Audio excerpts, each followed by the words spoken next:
आज का हमारा टॉपिक है डीबीएमएस आर्किटेक्चर। तो आज के वीडियो में हम देखेंगे कि डीबीएमएस का जो आर्किटेक्चर वो कैसा है, अलग अलग टायर्स में डिवाइड है, ये सारा इंफॉर्मेशन आज के वीडियो में हम लोग कवर करने वाले हैं। DBMS is the structure and organization of the database system.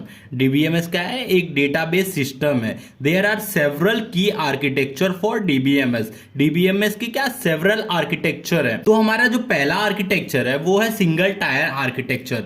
तो सिंगल टायर आर्किटेक्चर का मतलब हुआ, यहाँ टायर का मतलब लेवल भी आप समझ सकते हो, तो सिंगल लेयर आर्किटेक्चर भी बोल सकते हैं इसको।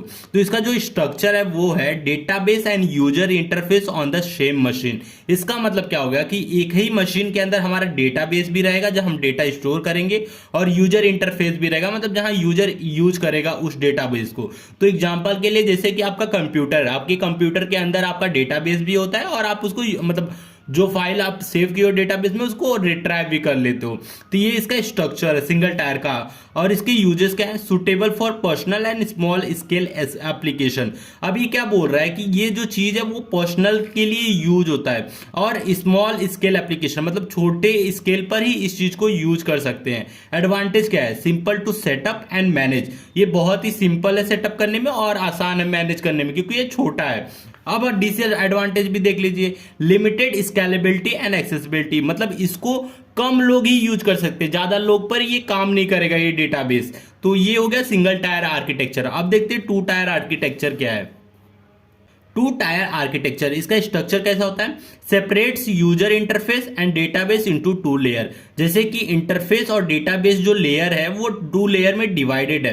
तो जो पहला लेयर है वो क्लाइंट लेयर है। User interface run on the client machine requesting data. तो यूजर इंटरफेस रहेगा वो क्लाइंट मशीन से क्या करेगा? डेटा का रिक्वेस्ट करेगा। अब दूसरा है सर्वर टायर। सर्वर टायर के अंदर क्या रहेगा? DBMS run on the server managing data storage and retrieval.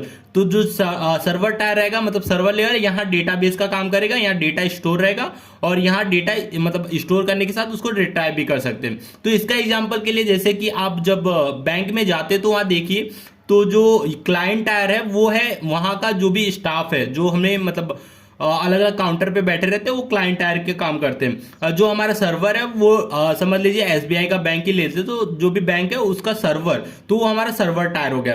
तो ऐसे टू टायर में डिवाइड होता है हमारा डेटाबेस और सर्वर टायर, तो इसको बोलते हैं टू टायर आर्किटेक्चर। अब हमारा है three tier architecture. Three tier architecture क्या होता है?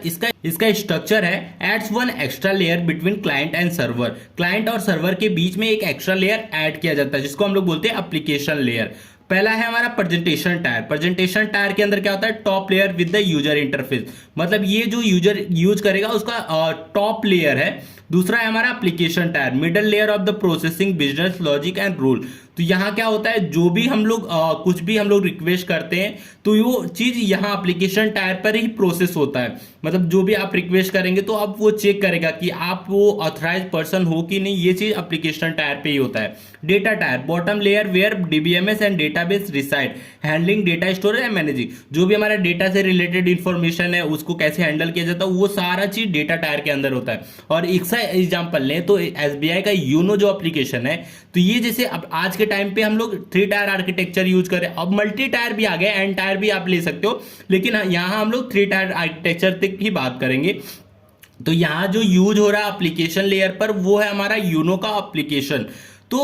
तो थ्री टायर आर्किटेक्चर का बेस्ट एग्जांपल है हमारा आज के टाइम पे यूनो एप्लीकेशन जो आप यूज कर रहे हो, तो वो एक एग्जांपल है थ्री टायर आर्किटेक्चर का। मतलब आपका जो क्लाइंट है और सर्वर के बीच में आप एक एप्लीकेशन लेयर भी यूज कर रहे हो, तो ये थ्री टायर आर्किटेक्चर है। पीएमएस का आर्किटेक्चर का यह वीडियो आई होप आपको अच्छा लगा हो। तो वीडियो अच्छा लगा तो प्लीज वीडियो को लाइक और हमारे चैनल को सब्सक्राइब जरूर कीजिएगा।